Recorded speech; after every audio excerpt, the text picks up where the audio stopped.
Sinais de Igrejas Apóstatas, por Joe Bick.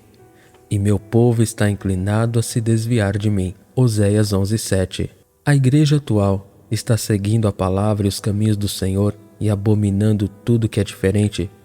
O temor de Deus, o amor pela verdade e pela glória de Deus e o desejo de andar de acordo com todos os mandamentos de Deus estão prosperando entre a igreja de Deus. Diante de Deus e dos homens, devemos confessar que, honestamente, a resposta é não.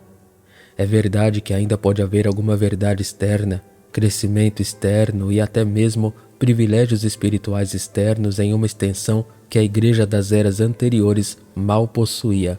Mas Israel poderia reivindicar as mesmas coisas: verdade externa, crescimento externo, privilégios externos, e ainda assim eles estavam apostatando. Uma igreja tende a escorregar de uma base sólida.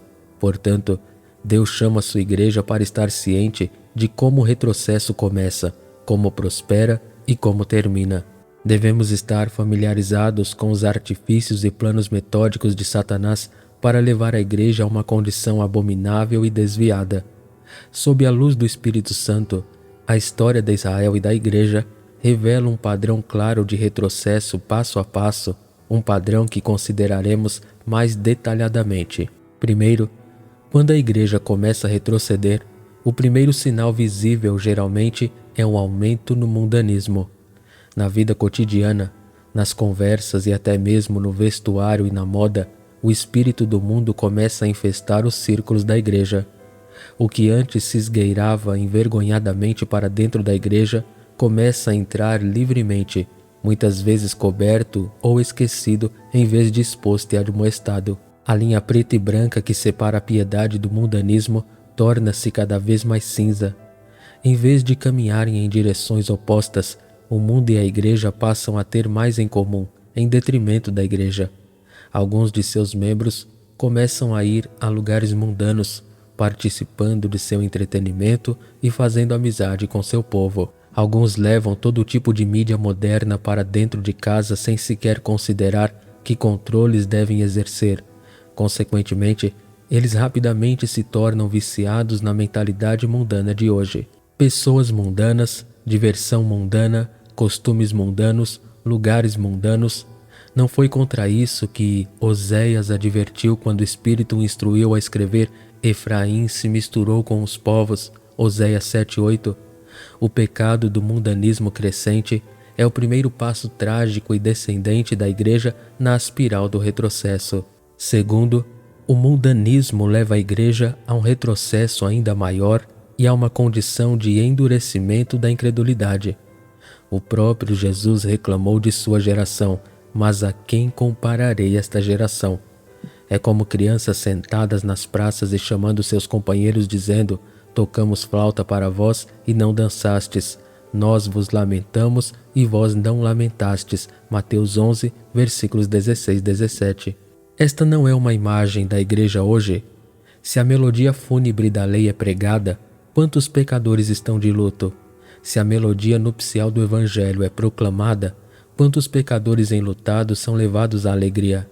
Em geral, podemos dizer que a lei não parece mais causar tremores e o evangelho não parece mais provocar ciúmes.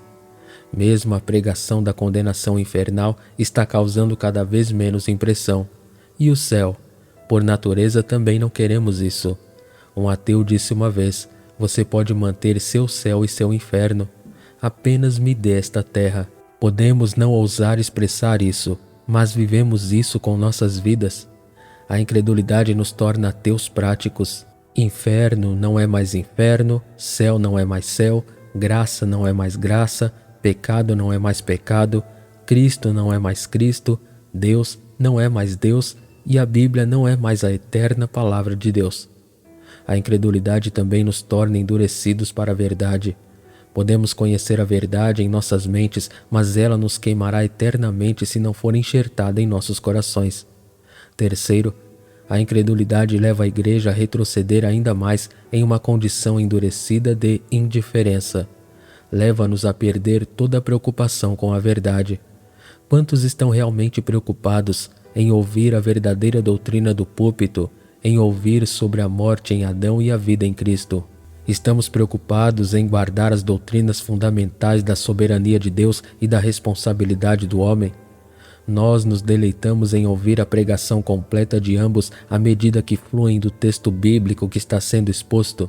Devemos desejar ouvir todas as ricas doutrinas das Escrituras pregadas em sua plenitude, todas fundamentadas no coração do Evangelho, Jesus Cristo e Ele crucificado, como os raios são fundamentados no cubo de uma roda. Estamos interessados nas doutrinas do amor sem fim de Deus e da redenção completa por meio do sangue de Cristo. Nós nos preocupamos em entender a necessidade do Espírito Santo, justificação, santificação e perseverança.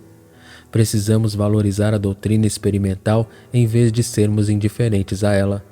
Isso nos preocupa se ouvimos sobre a necessidade da graça salvadora, a plenitude dela e seus frutos. Finalmente, não devemos ficar indiferentes ao ouvir sobre as marcas da graça, marcas que separam a obra de Deus da obra do homem, a fé salvadora da fé temporária, o tremor verdadeiro, Filipenses 2:12, do tremor diabólico, Tiago 2:19, e convicções permanentes de convicções comuns. Vivemos em uma época terrivelmente indiferente e descuidada.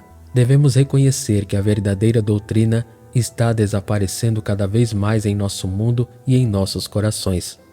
A preocupação com a verdade está desaparecendo, e a maioria das distinções mencionadas acima estão se tornando cada vez mais desconhecidas, mesmo nas mentes dos membros da igreja. Alguns não conseguem mais ver a diferença entre as marcas da graça biblicamente experimentais e externamente históricas. Eles não se dão ao trabalho de ler as obras de nossos antepassados e estudar as diferenças. Eles não ouvem nenhuma diferença, sendo indiferentes. Por natureza, não nos importamos com nenhuma dessas coisas. Vivemos no mesmo nível dos animais.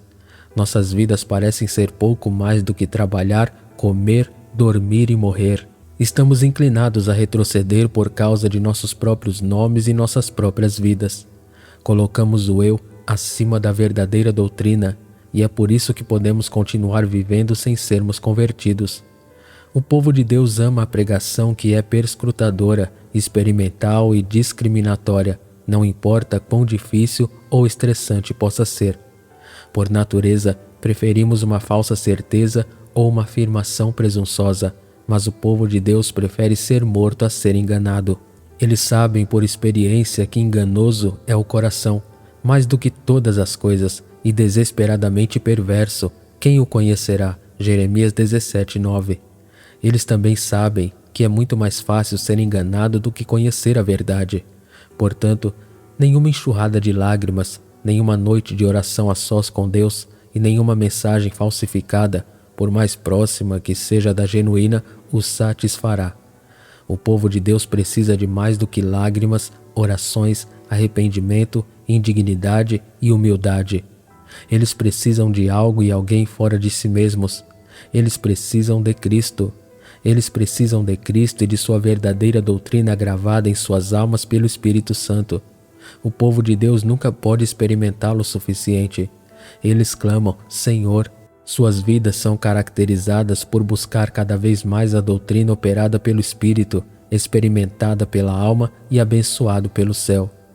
Eles anseiam pela verdade que os libertará e afastará a dúvida com seu poder avassalador, uma verdade que abrandará e abençoará sua alma.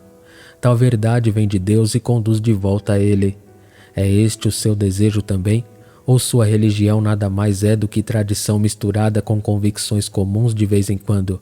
Um pouco de religião, um pouco de conhecimento satisfaz sua consciência e então você deixa sua alma de lado?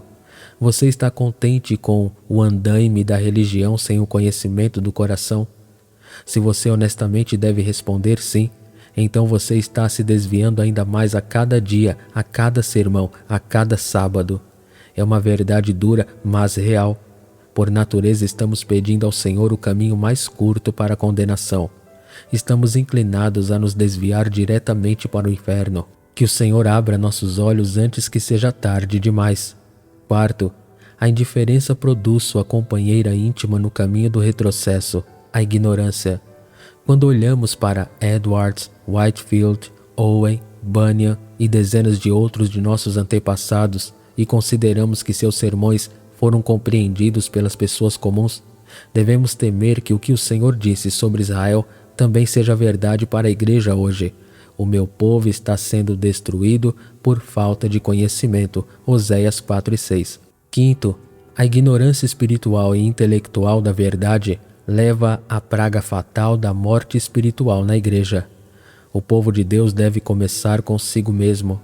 O que aconteceu com os momentos em que as pessoas eram frequentemente movidas, abaladas e convencidas semanalmente pelo Senhor? Eles não deveriam confessar hoje: isso poderia acontecer uma vez por mês ou uma vez por ano? Onde estão os exercícios ativos e atuais da vida espiritual? Eles confessam, estão tão mortos, e o resto é maná estragado.